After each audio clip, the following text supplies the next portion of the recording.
What's up, y'all? We're here for our weekly energy. We're here for our weekly manifestation oracle message.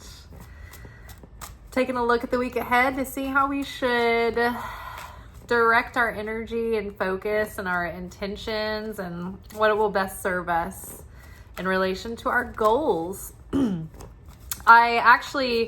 Before work today, I've been deep into deep house cleaning and organization for winter. And I'm nearing the end of it, and I'm almost finished to the point where I can take down my Christmas tree. And I'm so excited, but all of those projects are coming to an end, but it feels so good. It feels so good to have the house with such clean energy, and everything's been moved and reorganized, and it's just such a nice feng shui, a nice flow. But while I was cleaning, I was watching the 2026 prediction series for the month of February. And you guys, I know that I made the thing, but it never fails to stun me when I start listening to the reading. I mean, here we are, we're in the second week of February, and everything that has happened in February so far was addressed in the reading. In a metaphorical way where you can listen to the themes and they totally apply. Even the metaphors and examples I was using, addressed everything that was going on. I kept saying things about plays and sports, and it was the Super Bowl just happened, and authenticity, and I was talking about authenticity, and that will take you further. And my whole point the other night was how authentic Bad Bunny's performance was, and how powerful that was. And then putting the case together, things coming into light, putting the pieces, making the connections, all the things in the files coming out, right? So it was just so crazy to listen to the reading, and all of these things were talked about. January, so many of the themes of January were addressed in January. And I mean, I know that's the point, but it's always so stunning when you listen and you're thinking oh, these things are applying to me spiritually, but then huge global issues are also being predicted at the same time. It's so crazy how something can speak so many stories and have so many layers. But that's the magic of the readings, right? So crazy. So yeah, I don't take the credit. I'm just a little megaphone, I guess, for the creator, for my spiritual guides coming through. Whoever's talking to me, it's of a high spirit, a high positive nature. I believe that I've been speaking to by God and the Holy Spirit and angels, but I don't like to be so bold as to make that claim. I think that I like to be careful about not taking the Lord's name in vain that way, but I think that we can all feel the essence and the spirit behind the readings, and when the things start lining up and really start materializing, it's always whoa, it's so crazy. It's I expect it to, but at the same time, never gets old.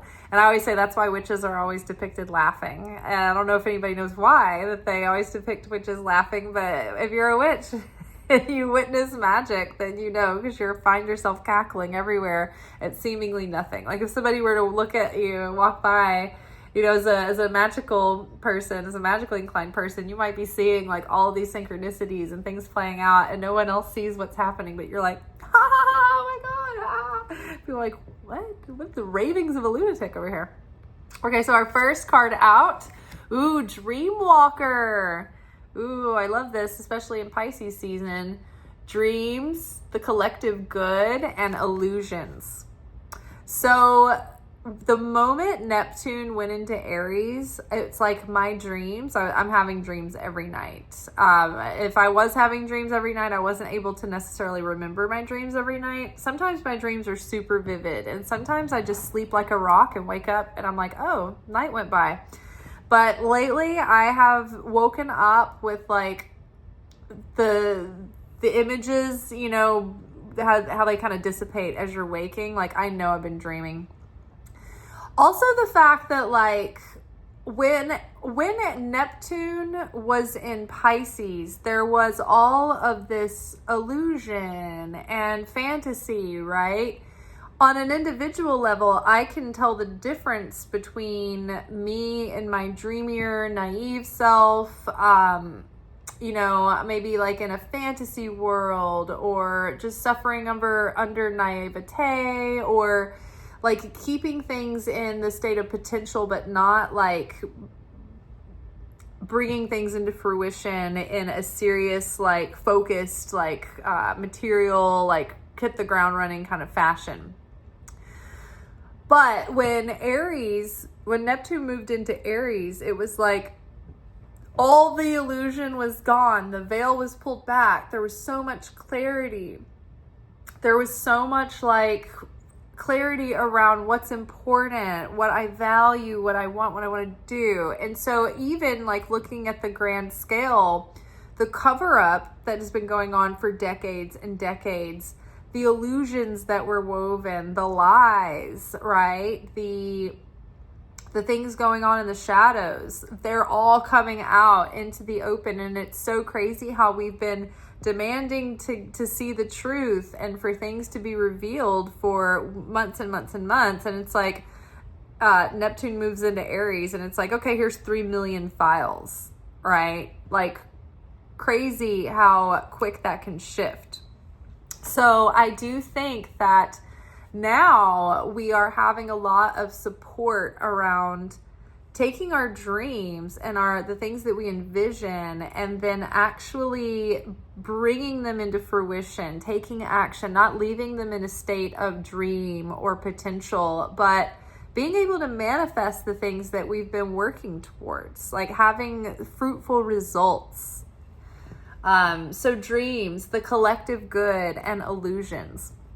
So the collective good, again, the collective is at the forefront of our consciousness right now. Seeing how the whole world is interconnected in this cover up. And we're starting to realize just over global events that have been taking place over the past couple of years that we are all very interconnected and we are a collective, and the human beings on this planet, it's like the citizens of the world versus the organizing systems, pretty much. So waking up and learning how to be more united and strengthen ourselves with the support of each other and our community.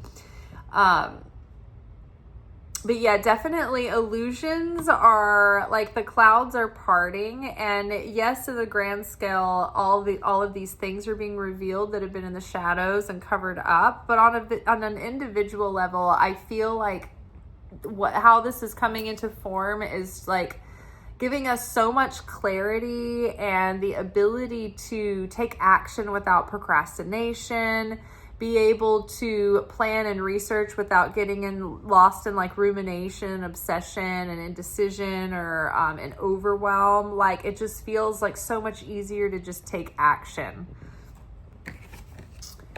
Ooh, the Hawk Prince. So spirit communication and paying attention.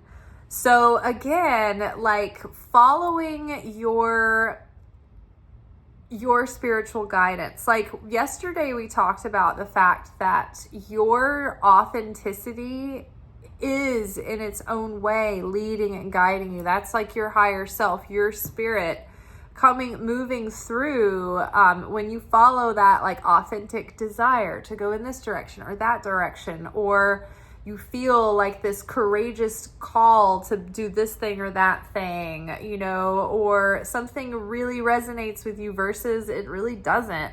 A lot of the time, that's that inner compass that we can follow, and it will lead us and guide us. In a lot of ways, my authentic tendencies have led me in the right direction just by following what I authentically was sort of like drawn towards versus not drawn towards.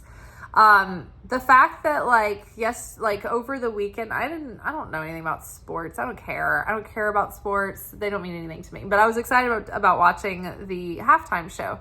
So inadvertently I ended up watching like some of the game, and I didn't know why, but my purest, truest inclination was to be more attracted to the Seahawks than the Patriots. I've never really liked the Patriots. I'm just like, fuck the Patriots. And it's so funny because as it turns out, like the next day, people are talking about like, oh, the Seahawks are owned by a woman and she donates to like wildlife preservation and the arts, and people are like cool with her. And apparently, like the Patriots owner is like, Trump donor, like shitty.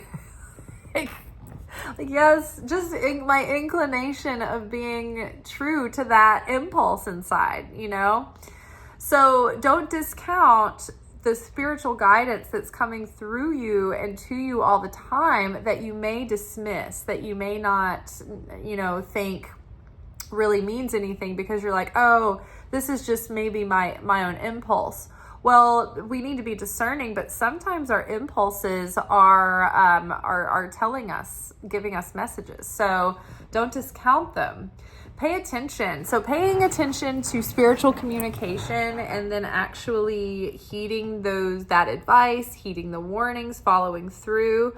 It's funny because my friend at work was telling me this week, I remembered thinking when I was preparing for the winter storm that was coming up, I just had this sort of like inclination, an impulse to flip on my phone, make a little reel, just telling people generally basic things that I was doing as a person that doesn't have a lot of income to spend. I'm not going to do anything super elaborate. There's only so much I can do to prepare myself, but there are little things you can do to set yourself up for success.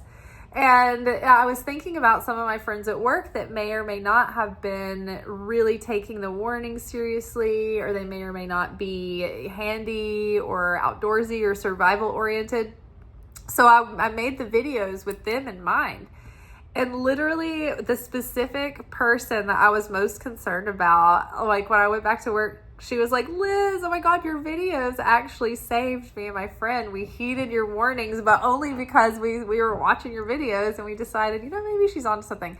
So again, like just following that impulse to make that video made a difference for my friends, right? So paying attention to what's around you, your impulses, and then following up on them. But also too, now it's like, we need to pay attention to our surroundings. There are just looming threats everywhere, apparently, what we're discovering. I mean, I think that like women just generally are just always on guard like that. Every parking lot, every parking garage, every time you're in an elevator. Like men don't realize how vigilant women have to be as they move through the world, as they move through everyday scenarios that men they never think twice about. Women are like, am I going to survive this in the next 5 minutes? Am I going to make it to my car? Like someone hiding behind a bush, you know what I mean?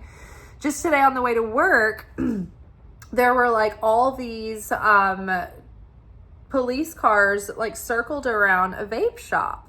And in my, like on my path on the way to work.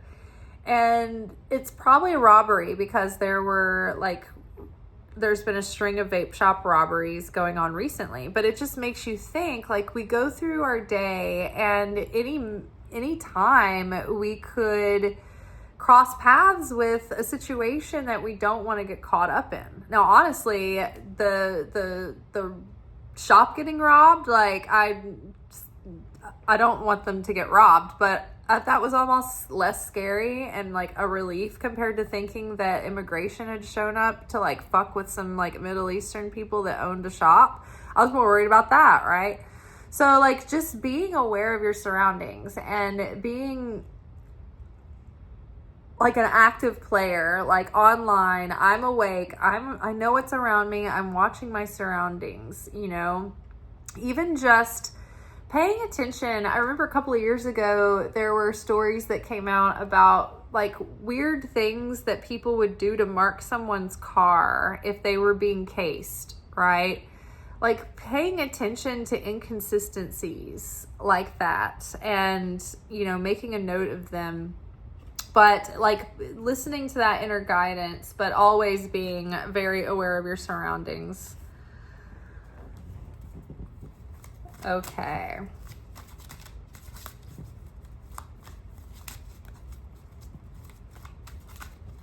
Like even the school pictures that we took for our annuals, that company that does like all this, there's like maybe 1 or 2 annual picture companies that do those pictures for school pictures.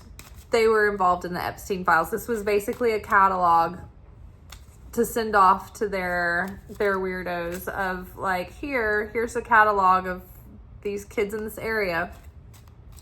So sick. And I remember like, I don't know, maybe like 10 years ago being in the film industry looking for work and just like looking on Craigslist, looking on this place and that place for like job postings, and they were always trying to hire those school photographers. And it just makes me think now, oh my God, I'm so glad that I didn't end up, I mean, the pay was horrible, but when you're looking for a gig, you're like, oh, could I do this for like a few months or whatever? But God, like, thank God that I didn't end up in some weird job like that I found out later, was part of some horror, right?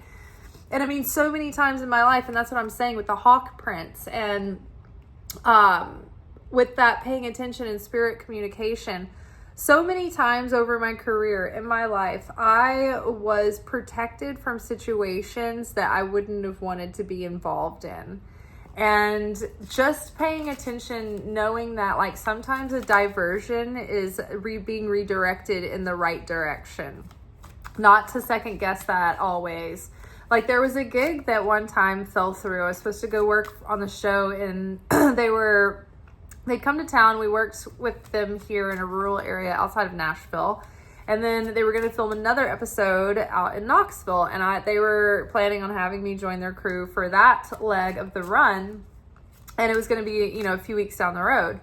Well, I had circled back and touched base with the production company, and they were like, oh, sorry, we turned over all of our management since then, and we ended up hiring somebody else, so we have them, for the job. So sorry about that. We didn't communicate that to you.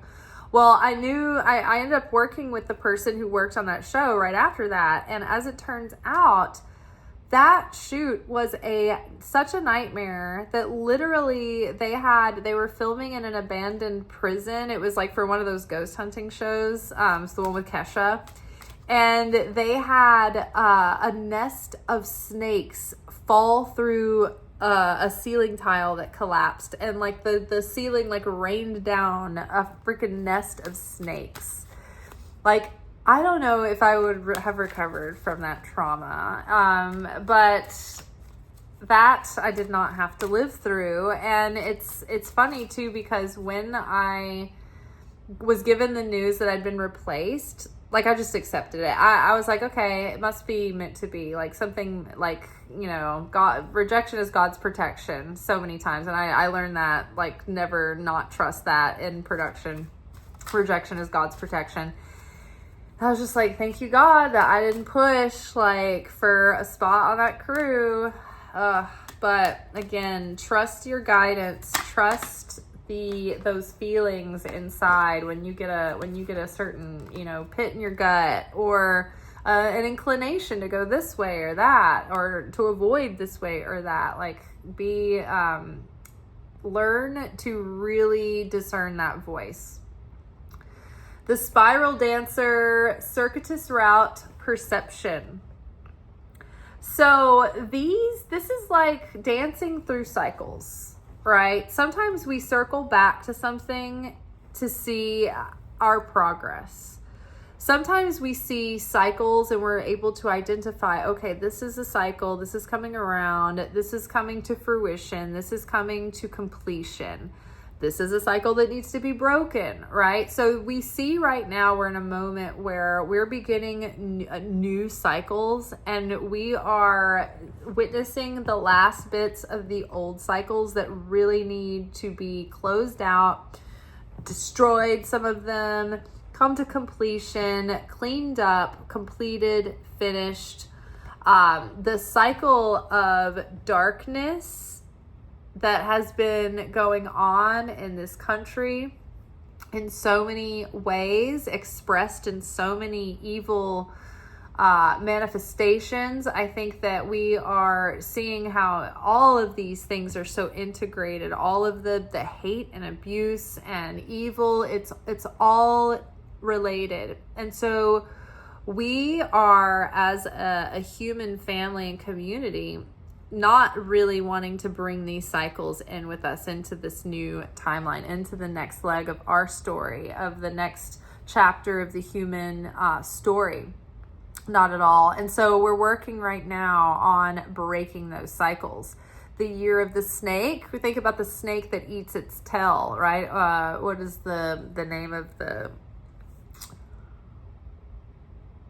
Ouroboros? Is that what it is? But the snake that eats itself, right? We are coming to a completion of this cycle. The snake is shedding itself. The snake is shedding its skin. And we're in the last couple of weeks of that, the year of the snake, before we go into the year of the fire horse, which is fiery momentum, perseverance, endurance, right? Aries and Saturn is moving into Aries this year. It dipped in over 2025 as like a little dress rehearsal to see how things would go. And it was very catalytic, combustible, but it didn't yield a lot of organized, focused, disciplined, consistent results. It's like we had a dress rehearsal of what that would be like, of having to put discipline with that fire, with that passion, with that momentum and that impulsivity and that aggression and that, I want to do something about this. We saw leaders butting heads. How many times last year were the dictators of the world threatening to nuke each other on social media? And we're just like, this is our world now. We just have to, all of us citizens of the world, just have to live here and sustain, keep going on, keep showing up to work while world dictators are threatening to nuke each other on Twitter. So that was sort of like a preview of messy Aries and Capricorn coming together. And this time around, it's like, okay, I know we kicked the hornet's nest last year and everybody got all upset and they saw a lot of things, but have you had time to go think about things, to catch your breath, to center yourself, and then come back with a discipline, courage, perseverance, a clear head, pragmatic action steps, taking action steps to make this change, right? Again, not just on a world stage, but on an individual level. There was probably things that we were excited about, things we wanted to change last year, things we wanted to work on and start and initiate. And, maybe we were still getting our sea legs in the midst of all this upheaval. But now that we've had sort of a dress rehearsal, it's like, okay, for the next 2 years, we really need to be disciplined and consistent and sustainable and practical, and make action steps, make what we're so fired up about and passionate about, materialize it, right? If it's things that you want to change and transform and heal and repair and contend and challenge, then take action steps. It's not all talk and all threats and, like breakdance fighting threat, we need real action.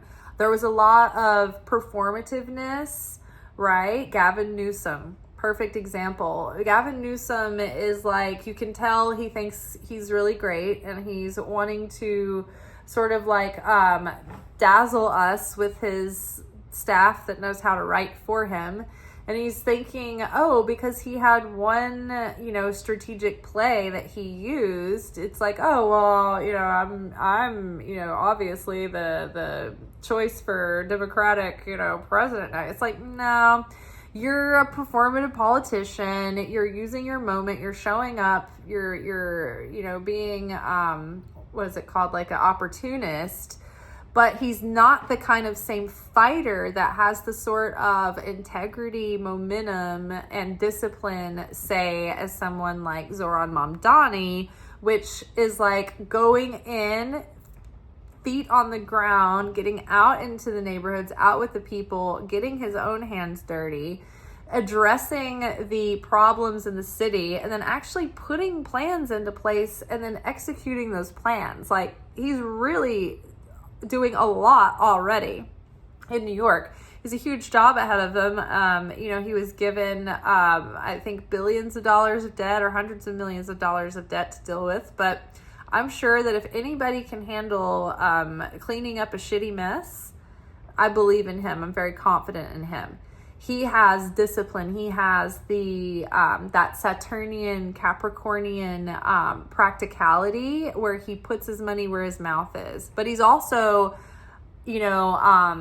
dynamic and passionate and, goes for it, right? He's not aggressive, but he's assertive. He can confront without being a bully or a tyrant, right?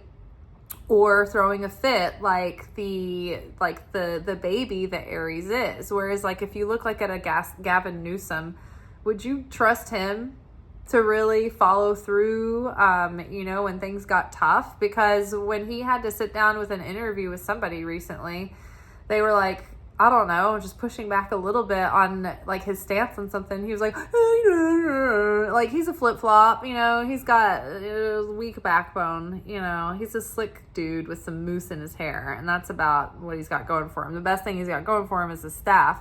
So that, I'm just like picking on these politicians because they're easy to look at them as a caricature, right? As an archetype to represent these energies, right? It's like the dress rehearsal of Aries, Capricorn and Aries was, a lot of show, but not a lot of meat to follow, which is kind of like that Gavin Newsom energy. And then the real, like, okay, Saturn is moving into Aries and it is going to be there. It's stationing there now. This is the real transit. It's the real moment. And it's going to be there for the next 2 years. So you really need to use that wisely to have all of that passion and fire behind the sustainability of the discipline and the perseverance and the endurance required to take action and to take practical steps and to be logical, reasonable, pragmatic, and not impulsive and hot-headed and reactive. And this is how we will break cycles. Circuitous route and perception. Also, too, reminding ourselves that this year has the numerical value that shares the same numerical value of the word judgment. And so this year, our consciousness will very quickly turn around and yield fruit. And so if we look at the year like we are cursed, we're going to feel cursed. If we look at the year like we're blessed, we're going to feel blessed. When we have a positive, optimistic consciousness, then we will bear positive seeds and good fruit, and things will happen quickly. But if we have a negative consciousness and we're pessimistic, then we're going to yield like not good results, not very productive results, right? The year will feel cursed. For example, the snowstorm that just hit Tennessee. I was in need of some time off, and it wasn't very relaxing over the snowstorm, but I did need that time, and God wanted me to spend some time in isolation, and everybody I knew wanted me to come stay with them during the blizzard, during the snowstorm, it wasn't really a blizzard, it was an ice storm.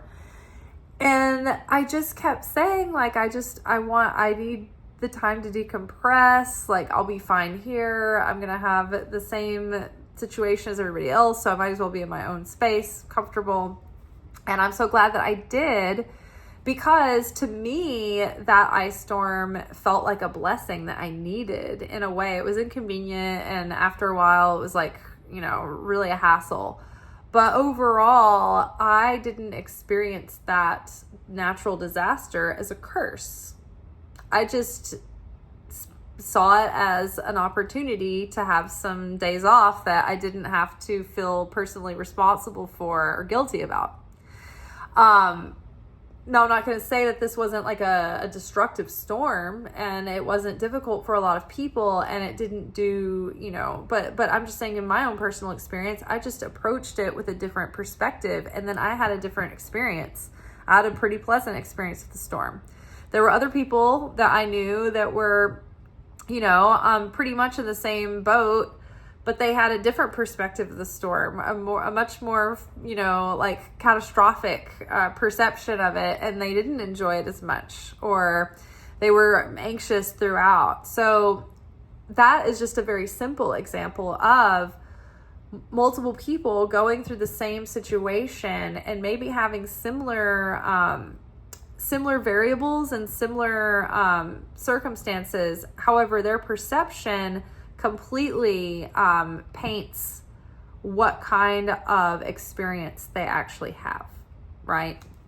So, if again, as we are approaching how to deal with so many of these world issues, global issues, environmental issues, human issues, political issues, we can't come from a place of rage and destruction and divisiveness and hatred, because then we will become the very thing that we are working towards transforming, right? We can't lose our light.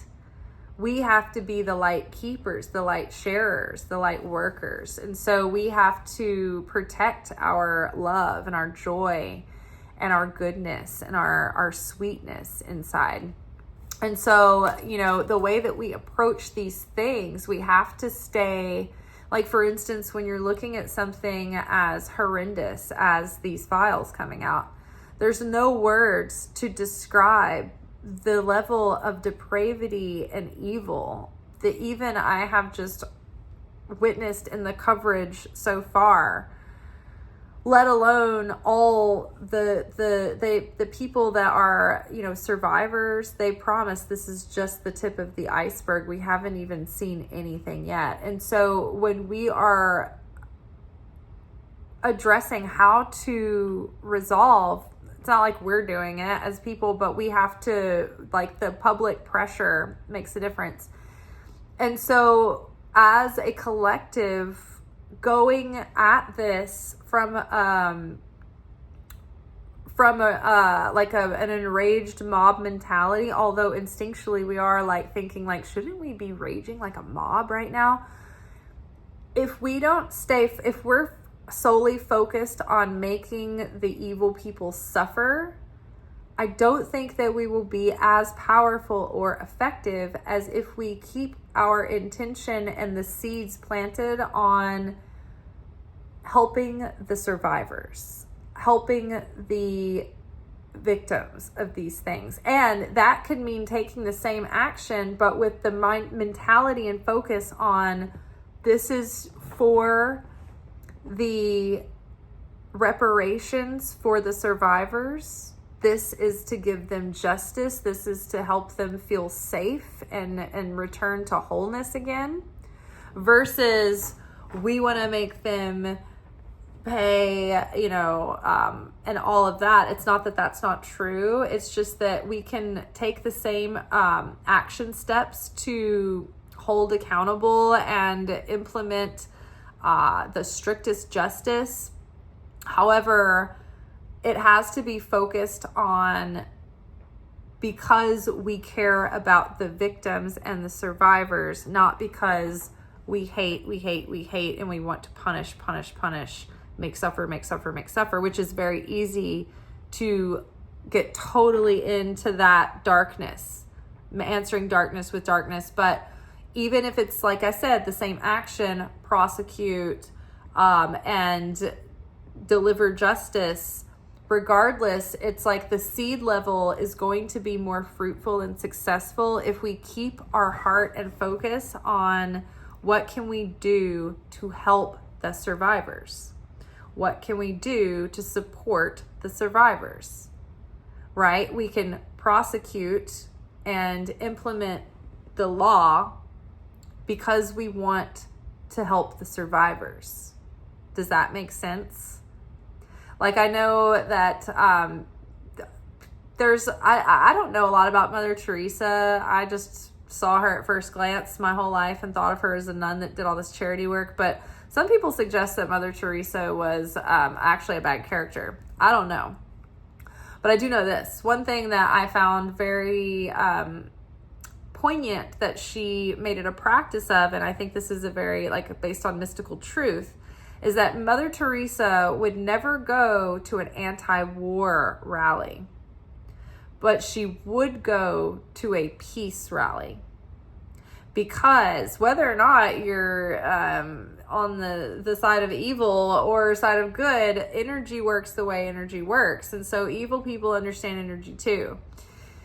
So if you are planting seeds at a peace rally, that has more potential to yield more light and more fruitfulness than going to we hate the war machine rally. Does that make sense? The vibration is different. Okay, and last card. All right, prison waif, self-sabotage, poverty consciousness. Again, warning us not to feel helpless, not to feel despair, because that's what they want.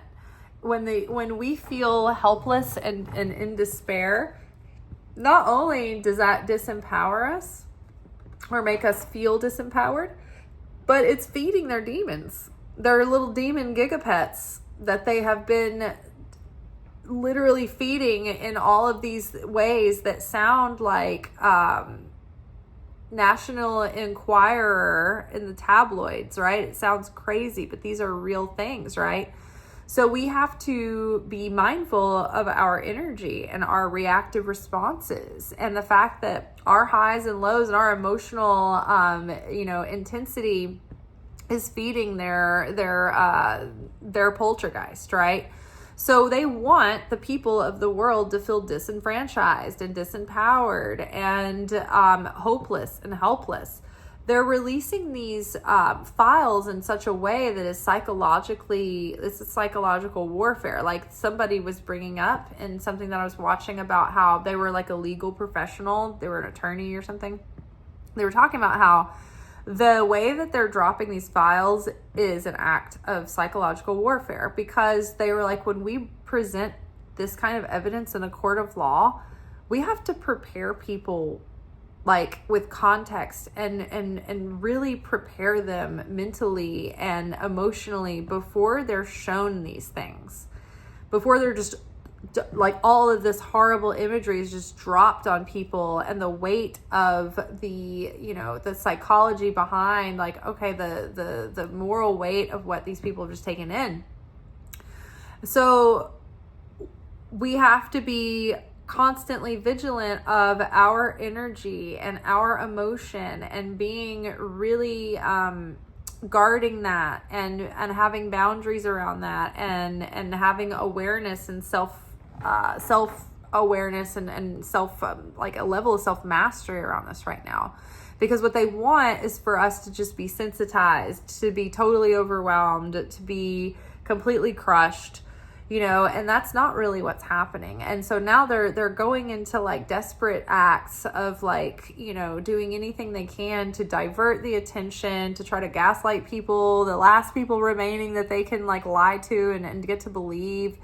Like now they're trying to distract everyone by saying, well, we're going to investigate the halftime show. It's like, what is there to investigate? like Bad Bunny. There were women gyrating on TV. It's like, oh my God, all the things that they were saying, it's just like, it's so ridiculous. Like, it's so ridiculous how stupid they think the American public is to just, just to be able to just distract us like this, right? And so they know how to play with our emotions and pull our strings and tug our attention this way and that, right? So we need to see this for what it is. The prison waif puts themselves in the prison. They are focused on what they don't have. They're focused on, the dark. They're focused on what they lack. They're focused on scarcity. They're focused on insecurities, right? So I just feel like right now, when Bad Bunny's performance was so needed at this moment, because in case you guys don't remember, like when we talk about this concept a lot, the Spirit of God that protects and provides and shelters us, the feminine side of God, the mother aspect of God, the Shekhinah, cannot be with us if we are in a dark state of being. It can't come over us and protect us and provide for us if we are in grief, if we are in sorrow, if we are in anger or violence or rage or hatred. We have to be able to cultivate that inner state of well-being and wholeness and joy and love and unity and warmth and care and sharing, because that is what draws the Spirit close, and that is what allows us to feel the light of that blessing. When Jacob, patriarch, had lost his son Joseph because Joseph's brothers had sold him into slavery and sold him off to Egypt, Jacob was in absolute sorrow and grief for years after that, because he lost his favorite son, his pride and joy. And the other sons lied to him about it. And so then it's like, not only did he think he'd lost his son, thought his son was dead, then he come to find out, it's like, oh no, you just betrayed your brother and sold him off. So when Jacob, during that time, it was like Jacob was cursed. Like all these terrible things kept happening to him because he wasn't protected by that light, right? And vibrationally, it's not like God was like, well, Jacob, you should just turn that frown upside down because I'm not going to hang out with you. It's not like that. It's like the force of energy abides by spiritual law. There are spiritual cosmic laws of the universe, and it's just the way that the system works. We don't take gravity personally, right? And so this is, again, a spiritual law of resonance. If we bear affinity with God and share God's consciousness of creation, of sharing, of love, of unity, of not being moved by every little thing, of like our emotions jumping up and down like a roller coaster, but being able to be grounded and consistent and not reactive, but like responsive, with being proactive and level-headed and having a sovereign free will of how we choose to proactively meet any given situation. So the prison waif, consciousness has us scared, reactive, desperate, right? Work has been very slow in my industry. January, the beginning of the year is always very slow for, at least in Nashville, for the hospitality industry. And it'd be very easy to slip into prison waif mentality right now and be in a state of fear and lack and be, wringing my hands about the greater, existential dread and crisis and nightmare that we're in. But I don't feel any of that. I feel like I'm going to be okay. I feel a sense of wholeness, a sense of peace.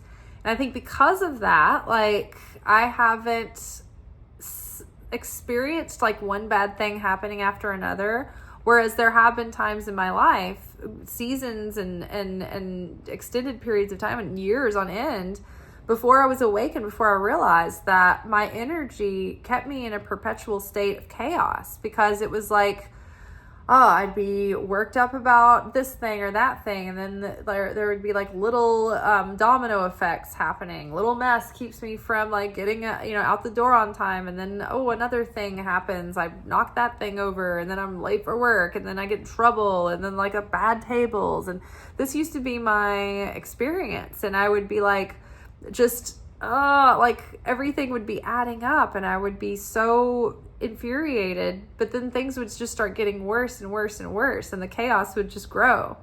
Whereas when I got a hold of my emotions and my thoughts, and I understood that I could cultivate those, that I wasn't at the mercy of just my random thoughts streaming through my mind, that I could discipline myself and I could cultivate those and change the channel in my mind and change my perspective. And when I started working on my perspective and my energy and my mentality and my consciousness, and everything started to change, my whole life started to just chill out, and I had less and less things to worry about, less and less things going wrong. And even down to like the fact that like I was just making a reel on the other day, talking about how once my this abusive relationship ended my life, like in recent years, it was like after that, like when I was in that relationship, I was like, why can't I get myself together? Why am I so riddled with dysfunction and problems? Like, what's wrong with me? Why can't I get it together? It's like once he was out of my life, it was like everything was chill after that. And like generally speaking, I don't have any problems that my other coworkers don't have too. Like just generally speaking, we're all, in the same boat generally.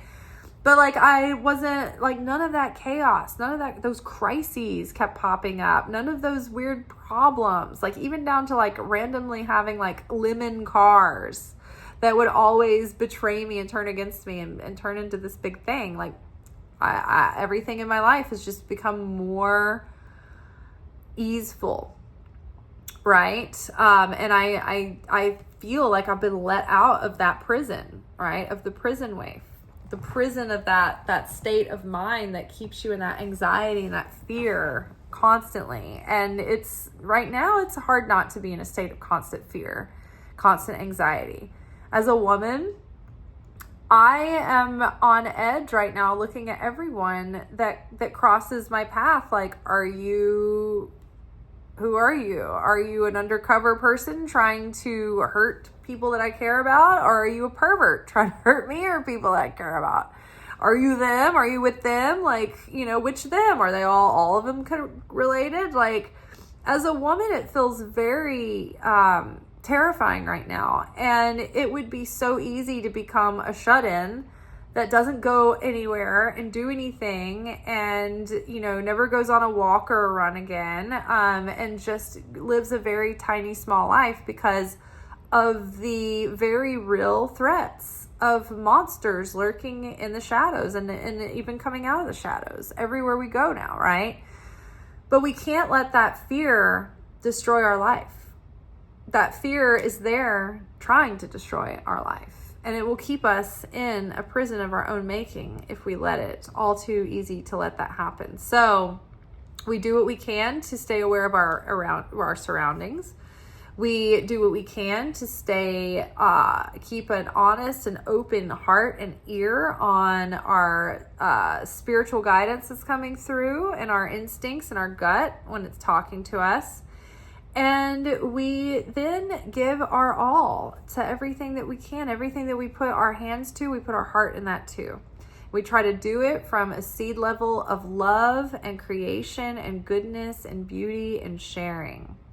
And then from there, we have to give it our all, let the chips fall where they may, and hope that God blesses the rest of it, So that is all for tonight. I will see y'all tomorrow for our weekly alchemy message, where we take the spiritual lessons of the week and we kind of unpack our approach to how we're materializing that and living that. All right, y'all. Peace be with you. Ciao.